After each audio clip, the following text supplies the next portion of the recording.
Hello friends, मेरा नाम अनुराधा है। तो 14 सितंबर को हिंदी दिवस मनाया जा रहा है।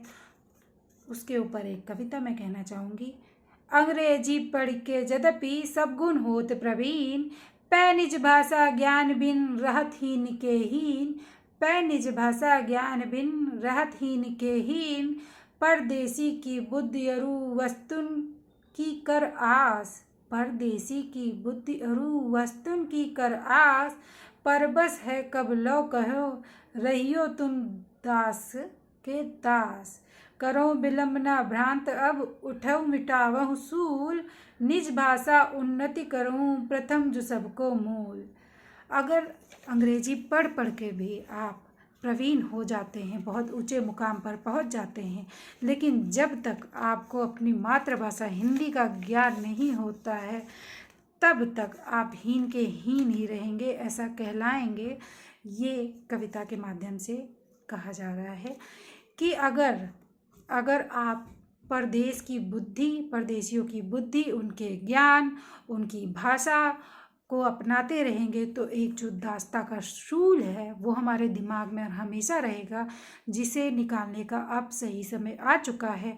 हमें उस शूल को निकालना होगा और हमें अपने देश को विकसित बनाना होगा। अंग्रेज जब भारत आए थे तो वो समझ गए थे कि भारत में अनेक जातियां, अनेक धर्म, अनेक तरह की भाषाएं बोली जाती हैं।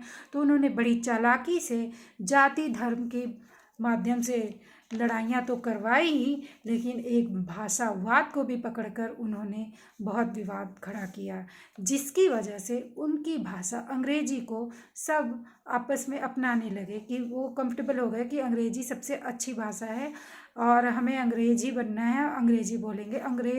अंग्रेज़ों की भाषा को भारतवासियों ने अपना लिया क्योंकि उनके आपस में ही इतनी भाषाएं थीं जिसमें बहुत प्रतिस्पर्धा थी, जैसे तेलुगु, तमिल, मलयालम और बंगाली और भोजपुरी। इन सब भाषाएं बहुत बड़े क्षेत्र में बोली जाती हैं, जिसकी वजह से हिंदी भाषा को अपनाने में लोगों को तकलीफ़ हो रही है। तो अंग्रेज ये बात समझ गए थे तो उन्होंने सर्वभाषा के तौर पर अंग्रेजी को लागू कर दिया, जो आज तक ये प्रथा चली आ रही है। हम अपने बच्चों को अंग्रेजी स्कूल में पढ़ने के लिए भेजते हैं और अंग्रेजी सोच के गुलाम बनाने की ये उनकी कोशिश है, जिसमें वो सफल होते हैं। और हम अंग्रेजी की स्कूल की माध्यम से अपने बच्चों को उस सोच से दूर नहीं कर पाते, वो वहीं पे सीखते हैं अंग्रेज़ों की जैसे सोचना भी।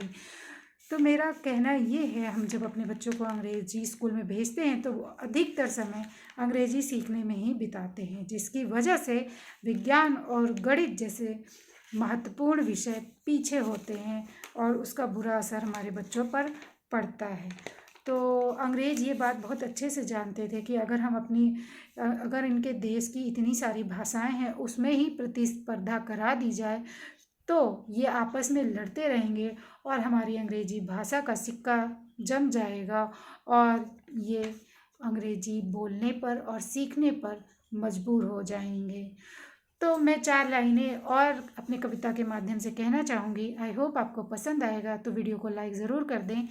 हिंदी तो व्यापक है, हिंदी तो व्यापक है विस्तार। हिंदी तो व्यापक है विस्तार। जो हिंदी ना जाने हिंद पर ना अधिकार। जो हिंदी ना जाने हिंद पर ना अधिकार। हिंदी ऐसी बोलिए जो मीठी लागे बात। हिंदी ऐसी बोलिए जो मीठी लागे बात। बाकी सब भाषा तो बस आवत और जात। बाकी सब भाषा तो बस आवत और जात। अंग्रेजी आती और जाती रहेगी, एक दिन अंग्रेजी मिट जाएगी हमारे देश से।